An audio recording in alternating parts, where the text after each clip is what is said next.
아버지, 저도 이런 말 드리기 싫어요. 근데 솔직히 엄마 지금 상태 보세요. 이대로 계속 가는 게 무슨 의미가 있겠어요? 지금 그 얘기를 꼭 해야겠냐? 내 엄마 숨쉬고 있는 병실 앞에서 병원비는 계속 나가고 있고 진통제도 한계라며요. 아버지도 힘드시잖아요. 현실적으로 생각해야죠. 현실. 그게 네가 말하는 현실이냐? 고작 보험금 계산하는 게.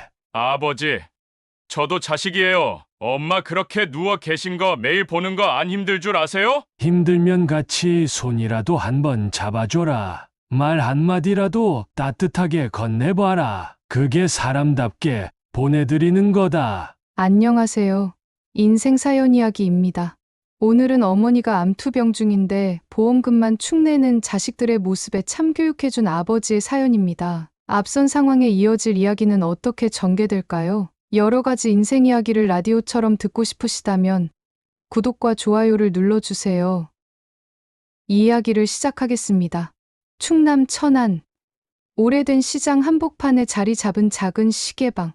유리 진열장 안에는 크고 작은 손목시계와 벽시계가 가지런히 놓여 있었고, 입구 문짝 위에는 정만호 시계 수리라는 손글씨 간판이 세월에 지쳐 희미하게 발해 있었다. 그 시계방에서 50년 넘는 세월을 고쳐오며 살아온 사람, 바로 73세의 정만호 씨였다.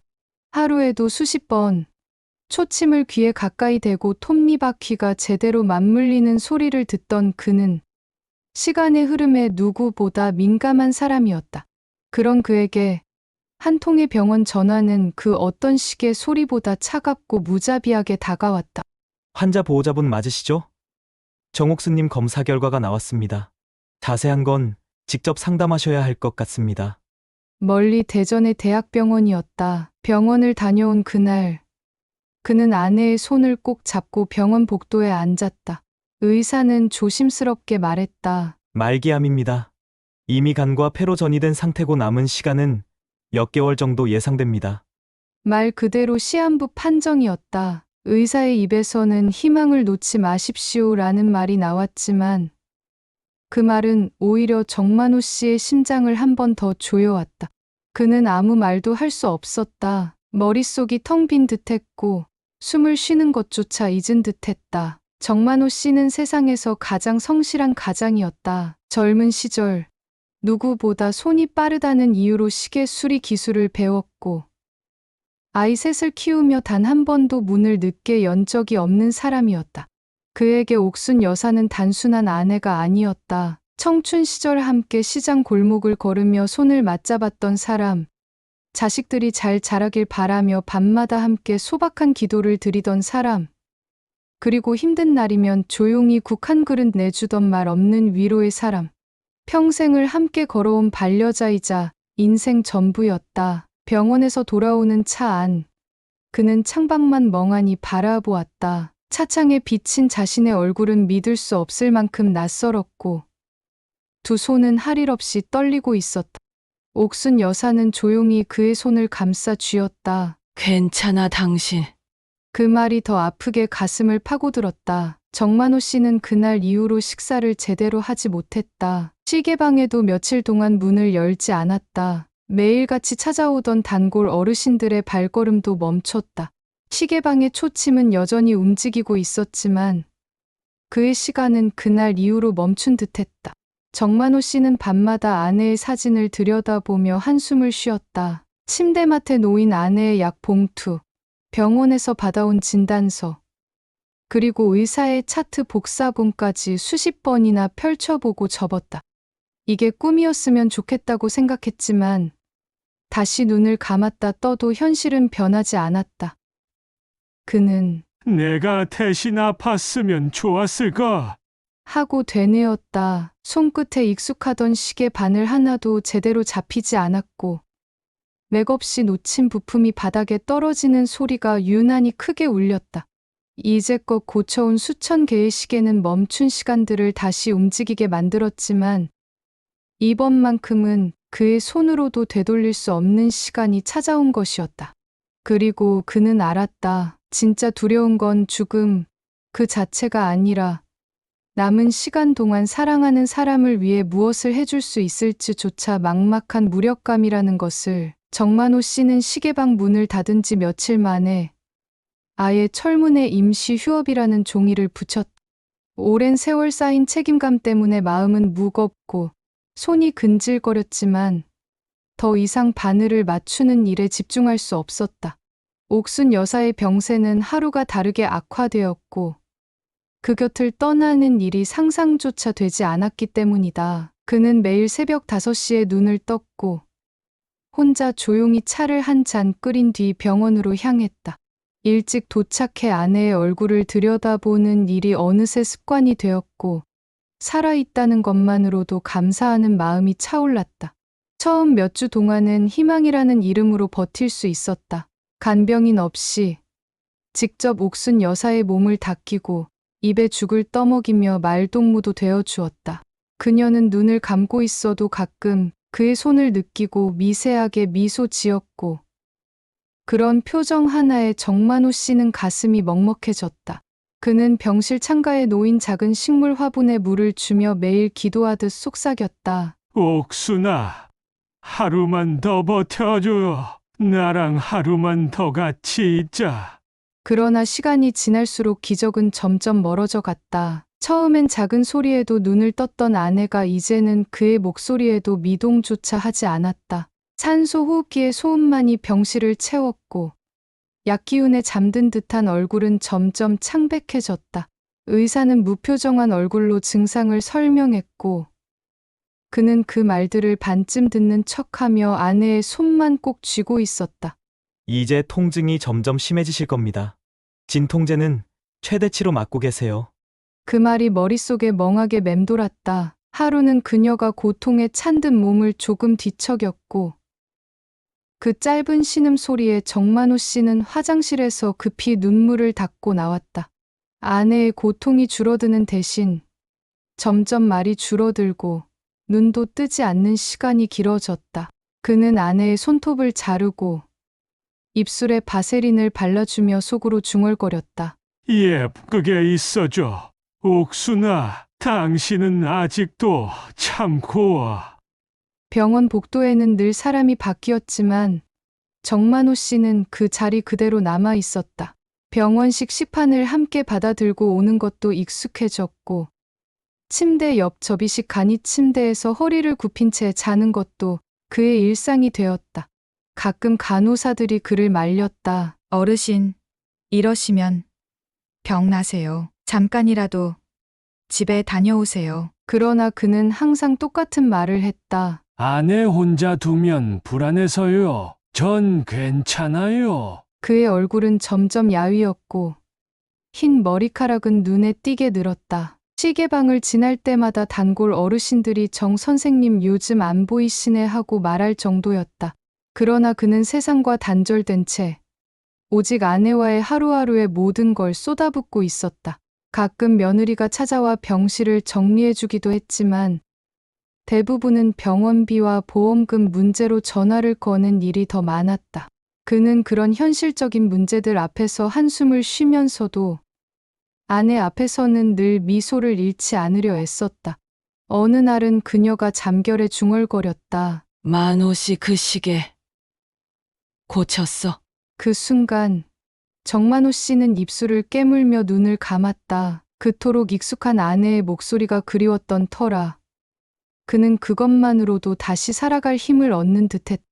하지만 그런 순간도 이내 지나갔다. 날이 갈수록 대화는 더 줄었고 병실은 점점 조용해졌으며 희망이라는 말은 벽에 붙은 포스터 속 문장처럼 멀게만 느껴졌다. 그는 더 이상 바늘을 돌릴 수 없었다. 정해진 시간표대로 움직이는 세상의 시계는 여전히 정확히 흘러가고 있었지만 병실 안의 시간은 자꾸만 멈춰가는 듯했다.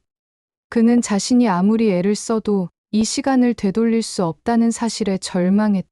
하지만 포기하지 않았다. 마지막까지 아내의 곁을 지키며 하루하루를 살아내는 것이 자신이 아내에게 해줄 수 있는 유일한 방식이라 믿었기 때문이다. 병원 복도 의자에 앉아 한숨을 내쉬던 정만호 씨는 그날 오후 아들 내외가 온다는 연락을 받고 조용히 병실로 돌아왔다. 아내의 몸에 걸린 담요를 고르고 손등에 바세린을 다시 한번 덧바르며 숨을 고른다. 이따가 애들이 오면 좋을 얘기만 하자, 옥순아. 그렇게 중얼거리며 미소를 지으려 애썼지만 아내는 여전히 감은 눈을 뜨지 않았다. 병실 문이 열리고 들어선 사람들은 오래된 정적을 깼지만 그 안에는 따뜻함보다 어색함이 먼저 들어찼다.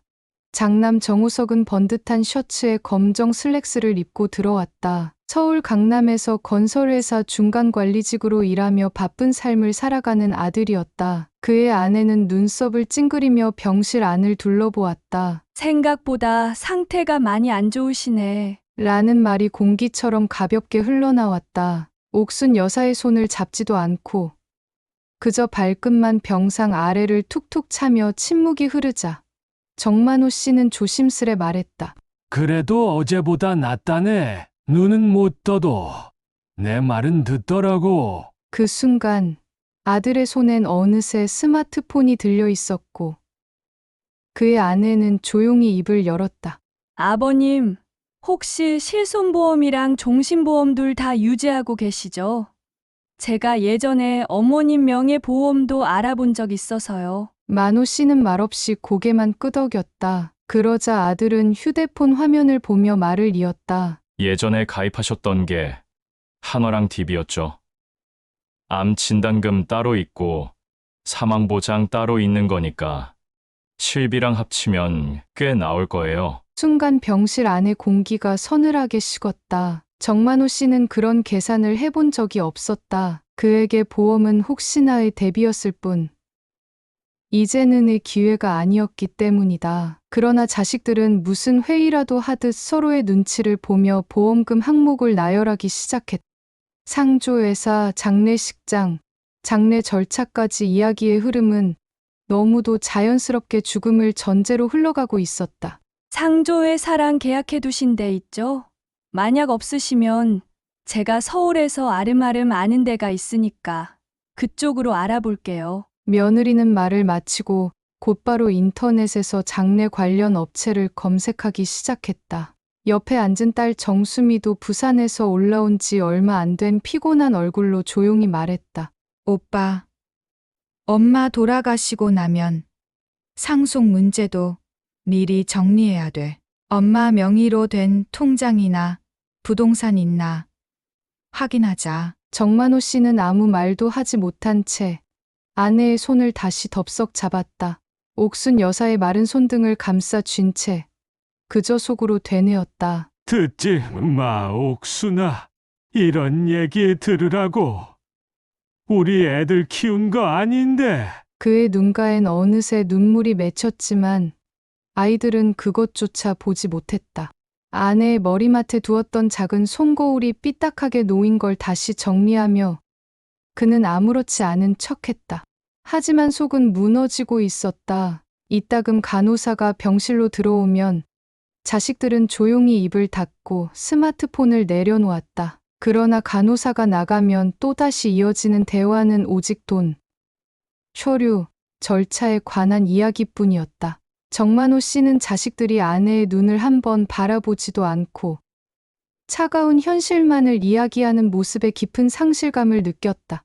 그들의 마음이 없는 것이 아니라는 걸 알고 있었다. 단지 표현의 방식이 우선순위가 너무 달랐던 것이다. 하지만 그 차이는 너무도 컸다. 정만호 씨는 문득 자신이 자식들을 너무 바르게 키운 건 아닐까 하는 회의감에 빠졌다.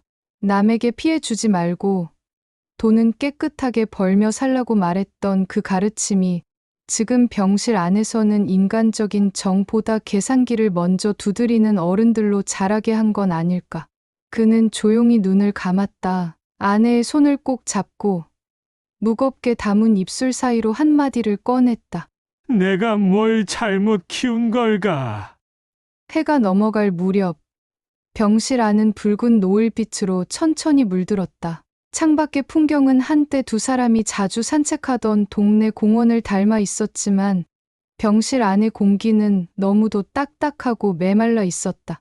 자식들은 짐짓 조용히 앉아 있었고 침대에 누운 김옥순 여사는 산소 마스크 너머로 힘겹게 숨을 쉬고 있었다.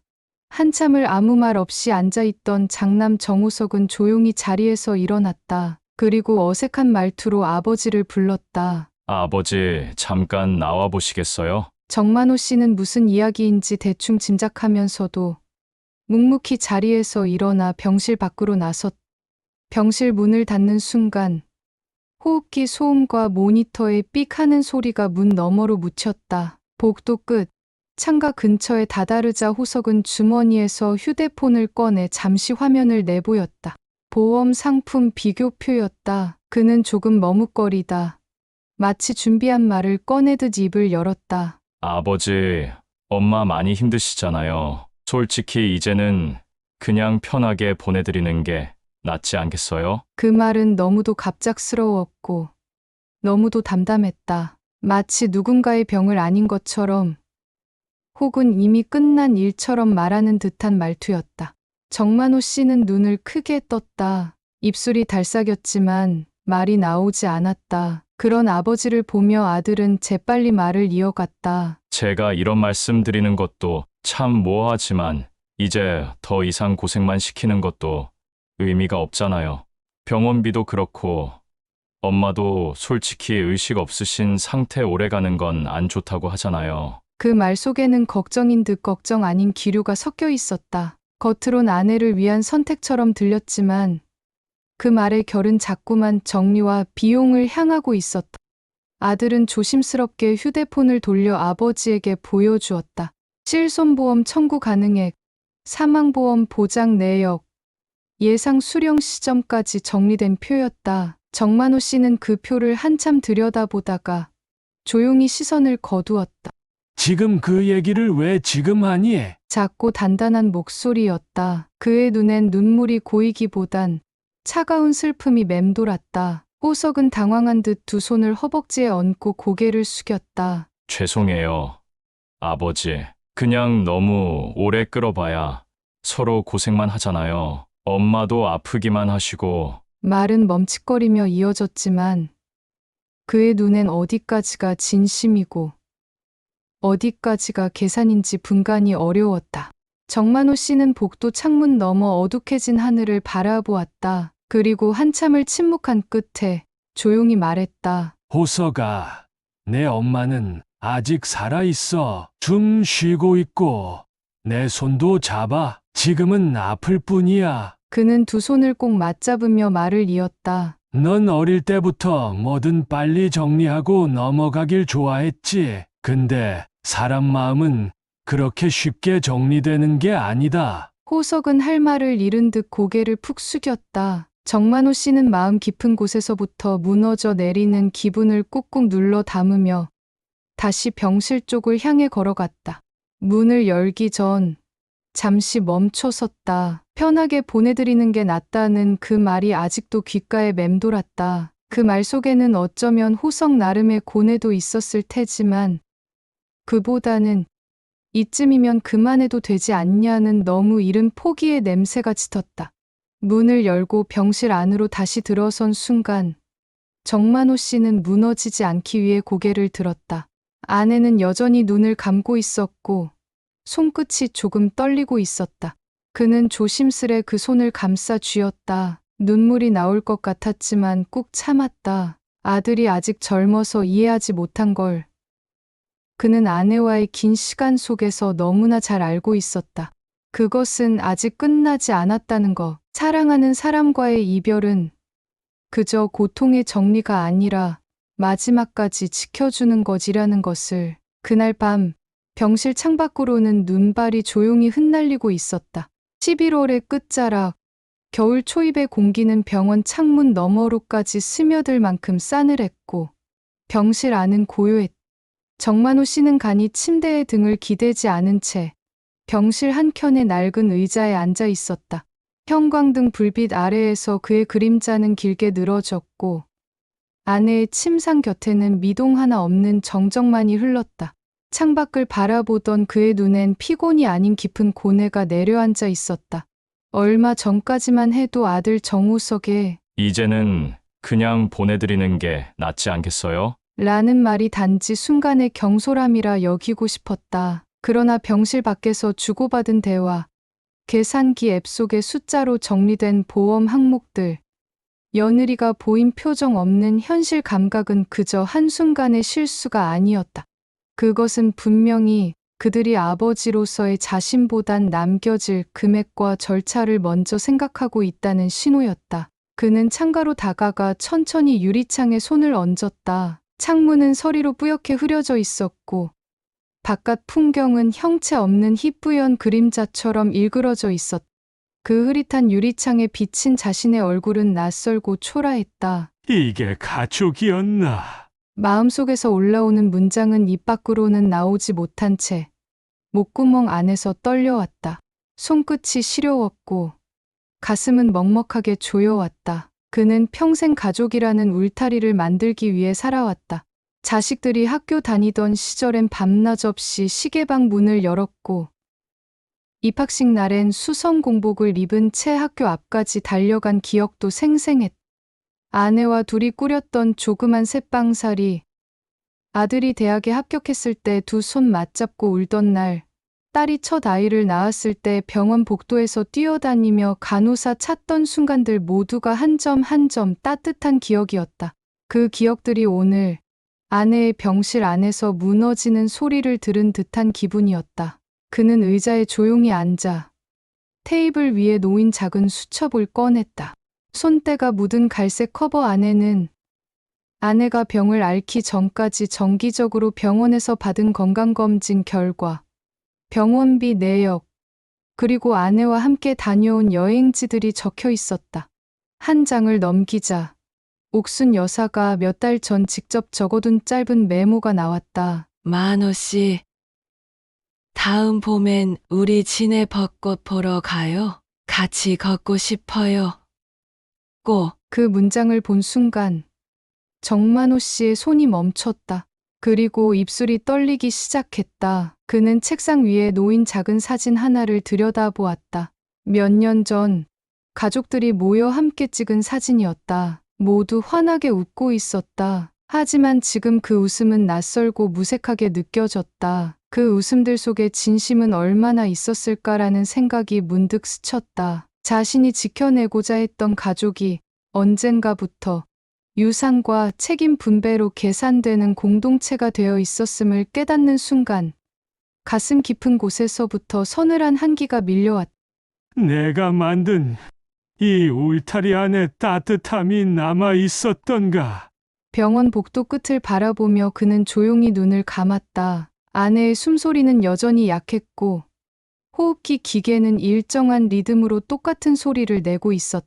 그 리듬이 어쩌면 시간의 카운트처럼 느껴졌다. 하나, 둘, 셋 남은 시간이 얼마인지 세는 듯한 기분이었다. 무거운 침묵 속에서 정만호 씨는 속으로 중얼거렸다. 내가 지켜주고 싶었던 건 가족이라는 이름이었지 계산서가 아니었는데. 그는 고개를 숙였다. 그리고 처음으로 자신이 살아온 방식이 어쩌면 너무 이상적이었을지도 모른다는 생각을 했다. 믿음으로 쌓은 울타리는 결국 현실 앞에서 너무도 쉽게 흔들렸고 가족이라는 이름조차 가슴속 어딘가에서 무너져 내리고 있었다. 그는 다시 창가에 서서 아내가 잠든 얼굴을 바라보았다. 그 얼굴만은 끝까지 지켜주고 싶었다. 병실의 불은 꺼져 있었고 간이 침대 위에 걸터 앉은 정만호 씨의 그림자만 희미한 창밖 달빛에 길게 드리워졌다. 오래된 병원 특유의 소독약 냄새와 기계음, 그리고 희미하게 들려오는 간호사들의 발소리조차 이 새벽엔 낯설게 느껴졌다. 시계는 새벽 2시 30분을 가리키고 있었고 아내 김옥순 여사는 마치 깊은 잠에 빠진 듯 조용히 누워 있었다. 기계에 연결된 선들이 그녀의 가녀린 몸을 감싸고 있었지만 정만호 씨는 그 모습조차도 더는 낯설지 않았다. 이 병실에서 함께한 시간이 이제는 그의 일상이 되어 있었기 때문이다. 그는 조용히 자리에서 일어나 침대 가장자리에 무릎을 꿇고 앉았다. 아내의 손은 예전보다 더 마르고 차가워져 있었다. 병원에 처음 입원했을 땐 아직 온기가 느껴졌는데 이제는 손끝까지도 무게 없는 바람처럼 가벼웠다.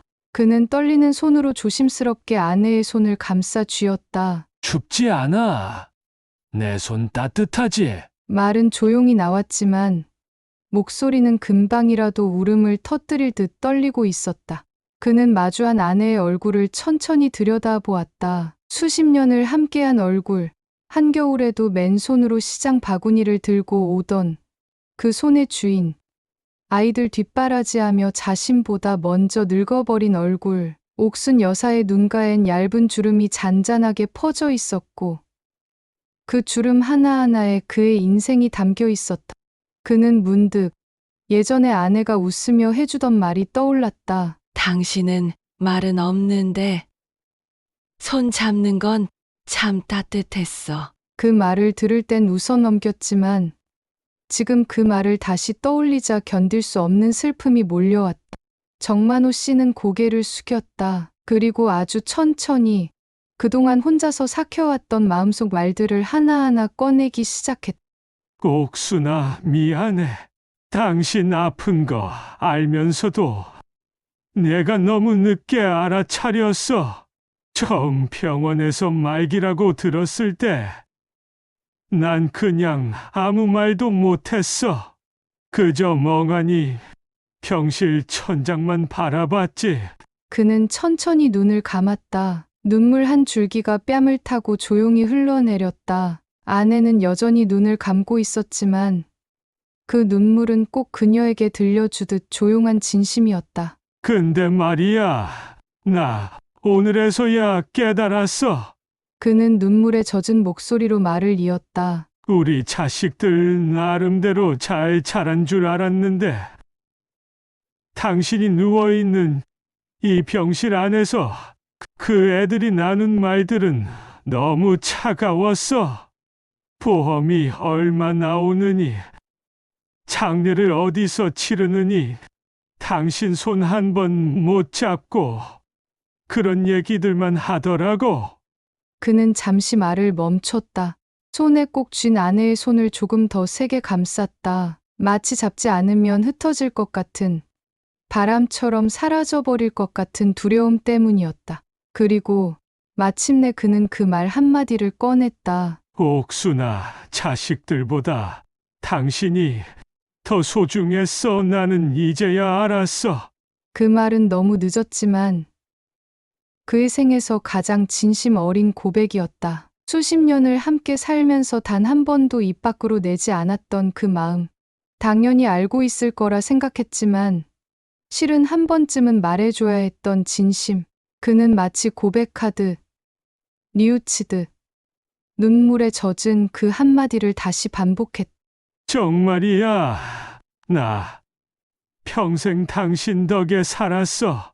그리고 당신 없인 아무것도 아니야.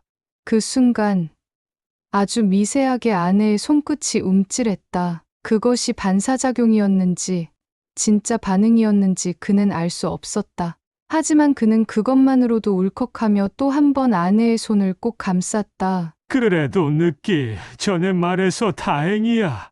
당신이 듣고 있든 듣고 있지 않든 난 말하고 싶었어.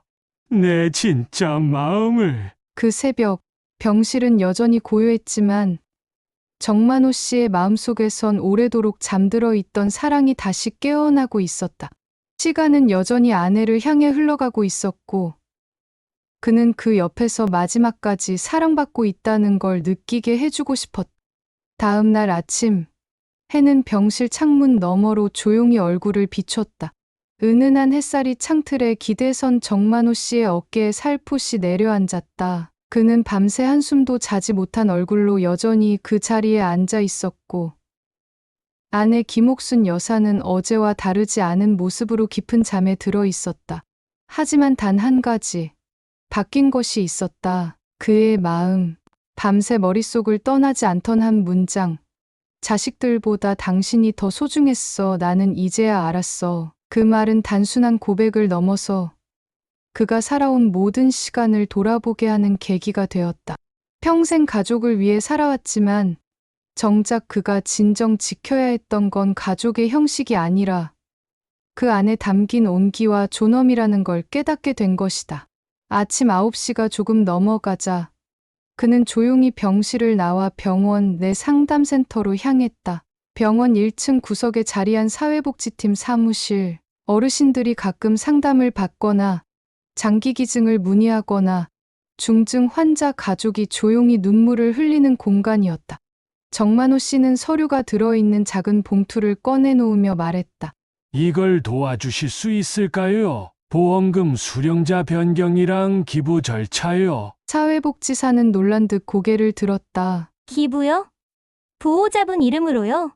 그는 고개를 천천히 저었다. 아닙니다. 제 아내 이름으로요. 김옥순 말기암 환자고 지금 병실에 있습니다. 그리고 그는 천천히 그러나 또렷하게 덧붙였다. 제 아내처럼 병과 싸우는 분들께 조금이라도 힘이 됐으면 합니다. 우리가 못한 걸 누군가는 해줄 수 있도록. 직원은 서류를 확인하며 조용히 고개를 끄덕였고 비부 관련 서류를 꺼내기 시작했다. 수령인 변경 양식, 병원 기부 동의서, 세부 지원 항목 표기 문서까지. 기부 대상 지정이 가능하신데요. 어린이 병동이라든지 암환자 긴급 생계 지원이라든지. 그는 망설임 없이 답했다. 아내처럼 병원비 때문에 포기하지 않게 같은 병 앓는 분들께 쓰였으면 합니다. 가능하다면요. 서류에 서명을 하던 그의 손은 약간 떨리고 있었지만 눈빛만큼은 그 어느 때보다 단단했다. 수십 년 동안 정교하게 시계 바늘을 맞춰온 그 손이 이제는 시간을 되돌릴 수 없는 아내를 대신해 누군가의 시간을 이어주는 선택을 하고 있었다. 보험금 수령인은 정만호에서 김옥순 기부계 좌충남 대병원 암센터로 바뀌었고 그의 손은 서명란을 마지막으로 꾹 눌러 적었다. 그 순간 작은 한숨이 새어나왔다. 무거운 결심이었지만 마음속 어딘가가 이상하리만치 가벼워졌다. 병실로 돌아온 정만호 씨는 조용히 아내의 손을 잡았다. 옥순아, 당신이 떠난 뒤에도 당신 이름은 누군가의 삶을 지킬 거야. 이게 우리 둘이 마지막으로 함께하는 일이야. 그치? 그 말은 누구에게 들리기 위한 것이 아니었다. 마치 기도처럼, 다짐처럼 자신의 삶의 마지막 한 장을 채우는 고백이었다. 그날 이후 정우석과 정수미는 보험금이 기부되었다는 소식을 듣고 잠시 당황했지만 누구도 아버지의 결정을 번복시키려 하진 못했다. 오히려 시간이 흐르며 두 사람 모두 아버지의 뜻을 이해했고 며느리 역시 병원에 조용히 기부 증서를 보러 와 말없이 고개를 숙였다. 자식들 또한 조금씩 무엇이 중요한지를 되돌아보게 된 것이다. 며칠 뒤 김옥순 여사는 조용히 세상을 떠났다. 마지막 순간까지 눈을 뜨진 못했지만 손을 꼭 잡고 있던 남편의 온기를 느끼며 평온하게 숨을 거두었다. 장례는 가족장으로 조용히 치러졌고 그날 아침 병원 복도 창가에 앉아있던 정만호 씨는 노란 햇살을 바라보며 혼잣말처럼 중얼거렸다. 옥순아, 고맙다. 그리고 사랑한다. 정말 끝까지 너랑 같이 있어서 다행이야. 그 말에 누구도 답하지 않았지만 유리창 너머 아침 햇살이 마치 고개를 끄덕이듯 그를 감싸 안고 있었다. 가족이라는 이름으로 묶여 있었지만 진짜 가족은 끝까지 곁에 있어주고 끝까지 사랑해주는 사람이었습니다. 시간은 다시 되돌릴 수 없지만 마음만은 지금이라도 전할 수 있습니다. 사랑한다고, 고맙다고. 여러분의 생각을 댓글로 남겨주세요. 오늘의 사연 어떻게 들으셨나요? 더 많은 이야기들이 여러분을 기다리고 있습니다. 우리 주변에서 일어나는 다양한 인생 이야기를 계속 전해드리겠습니다. 구독과 좋아요를 하시어 함께 해주세요. 알람 설정을 하시면 새로 올라오는 사연들을 가장 빠르게 만나실 수 있습니다. 감사합니다.